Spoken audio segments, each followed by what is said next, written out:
After 7 years, new icons, features, a sound effects library, a whole new game type, you could call 2.2 Geometrydash's great revolution, but can you really?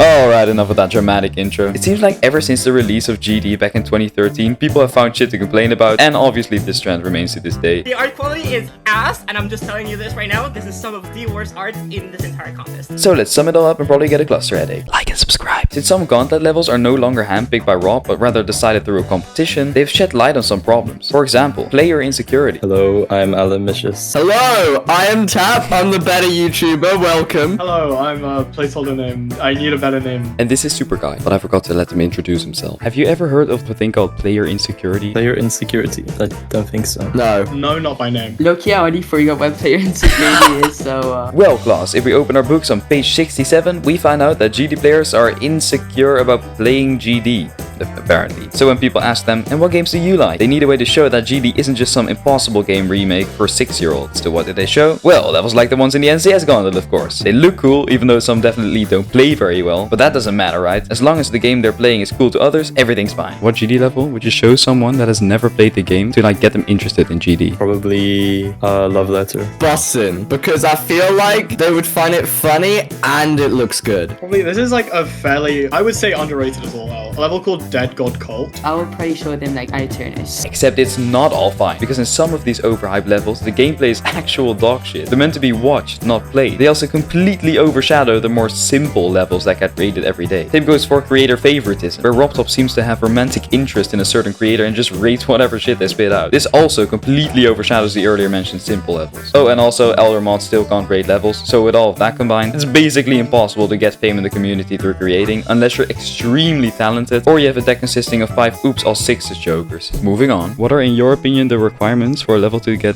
legendary or mythic? I mean, that's kind of subjective, I guess, if it looks and plays really well. I feel like a lot of mythics could be legendaries and a lot of legendaries could be mythic. So I'm gonna say, this is hard. I would handle mythics as like levels that kind of had that it factor. That doesn't really make sense, but stuff that like made a big difference in the community. A lot of glow. So Glowy by Rob Buck or whatever his name was, that gets mythic. Oh yeah. Okay, sure. Yeah, it's kind of vague. What do legendary and mythic even mean at this point? All levels in the aforementioned competition gauntlets seem to get them, and other than that, it just seems like RobTop doesn't even have standards for it himself. He just does whatever he likes in the moment. Then there's also an entirely different issue with the game called CBF. Do you think CBF is cheating? I don't think it's cheating. No, I think it should be in the vanilla game. I think CBF is fine. No.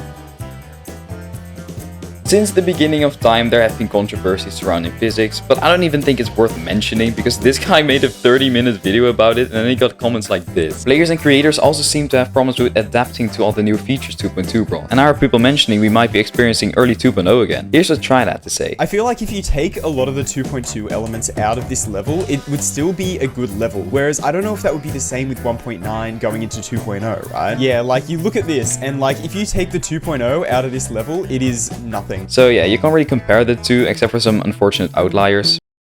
Tell them to bring out the lobster! But that doesn't take away that these adaptation problems are still real. From camera triggers to gameplay blindness due to the new area triggers and whatnot, we definitely needed some time to learn how to incorporate all these new features. But honestly, I think we're good now. This is more an issue of the past.